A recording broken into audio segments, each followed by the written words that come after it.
Okay guys, welcome back to the channel. I'm not sure if you guys can see behind me, but we've got all sorts of maintenance stuff getting ready to jump off. We've got oil changes, spark plugs, all that sort of stuff. But as you guys can probably see from the thumbnail, today we're going to try to jump into a boost pipe swap. So this is the first time I've done this on the F10. I checked online on YouTube, haven't seen any other how-to videos. So we're going to see if we can't give you guys a quick walkthrough on how to swap out the boost pipe for the N55 engine. So before we do that, if this is your first time to the channel, make sure you guys are liking the videos, make sure you subscribe, make sure you keep coming back for more content, because I want to try to keep bringing this stuff to you. So now that that's out of the way, I'll show you where we're at so far. Of course, we got the car up in the air. We've already pulled off the radiator fan as well as some of the different engine protection and shrouds and stuff like that. What we'll see down here, the boost pipe is actually connected down here to the intercooler on this side. And then it is actually snaked through. I'm not sure if we'll be able to get this a good view of this on camera, which is very difficult, but you can see the connection there on the other side that's actually connecting to the turbocharger. So that's what we're working on today, is to go ahead and get this swapped out. We've got our new RVG Performance Boost Pipe right here. So we're gonna get started on that now. So the next thing that we'll want to do, of course, like I said, we've got the electric fans out, so that gives us a little bit more room. What we're going to do is unbolt some of the connections for the mounting of the front mount intercooler, just so that we'll have a little bit of wiggle room while we're actually starting to disconnect some of these pipes. So I'm going to get down underneath now, start unbolting that, and we'll get you guys some updates in here in just a moment. Okay, so of course we're into the car now. I've already loosened this bolt here for the intercooler, for the front mount intercooler. And from underneath here, you can actually see the connection to the boost pipe. So I'm using a pick tool for ease. That's what I prefer to use. So I'm going to use this pick tool. I'm not sure if yeah, right there, and see if I can't get that connection disconnected real quick for the boost pipe there. So we'll give that a shot. Okay, we're still working on getting the boost pipe off the bottom of the intercooler, but one thing I wanted to point out, I forgot to mention, is that you do need to remove this portion of the intake pipe. So I actually have that removed now. That's actually over here on the workbench. So that actually is what gives you access to the top of this boost pipe, so that you can actually disconnect. And as you can see there, I've already pulled up on the retaining clip there, so that we can actually get that moving. Once we can get that moving, I think we should be able to release the one below. So I'm going to work on that now. Okay, so we've got it free now. What I've done is, again, remove the pin from the top so that I'd be able to wiggle that freely.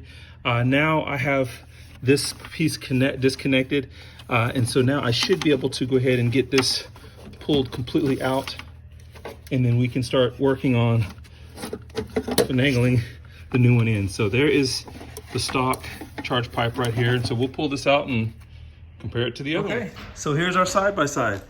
We've got our old unit here. Of course, the new aluminum unit is right here. As I can just looking at here, I can see that, of course, the diameter of this plastic pipe is going to be, it's larger on the aluminum side.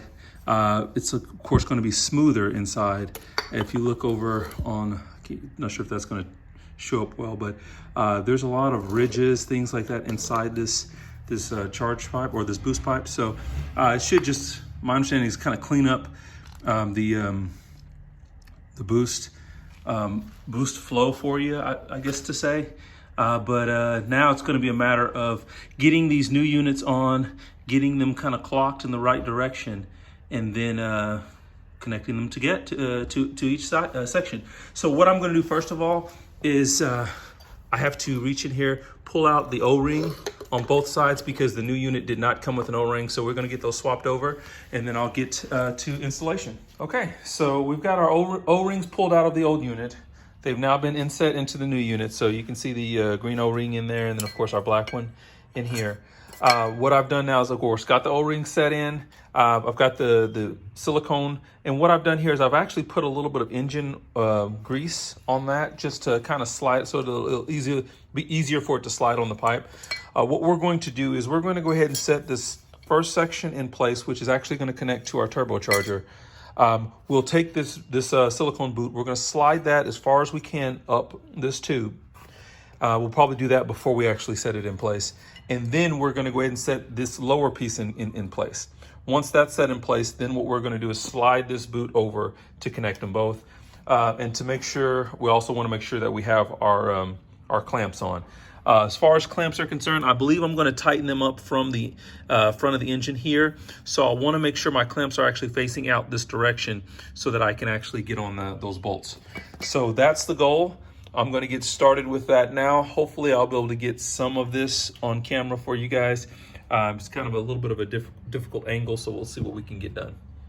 Because as you guys can see right now, I have both of them installed. The bottom one is on and I've got it kind of rotated a certain direction. The top section is installed and it's rotated, and I'm just trying to see if I can work them and rotate them together at this point. But let me, okay guys, so I'm not sure if you guys can see this very well, but we finally have both sides installed. That was a pain in the butt, I'm not going to lie at all. So basically what you want to make sure you do is get that top section installed. Make sure that your silicone coupling is pushed as far up that pipe as possible. And that was one of the things that I had to do is actually to remove everything and push that coupling further, or the silicone further up the pipe.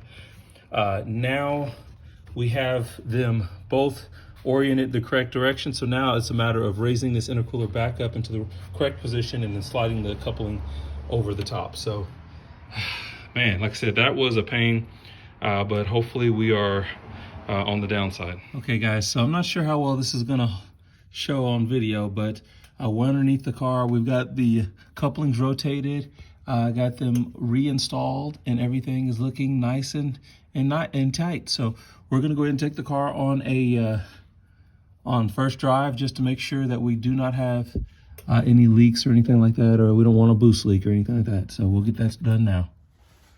All right, so it's been about a week. We, of course, as you can see, the car is completely reassembled.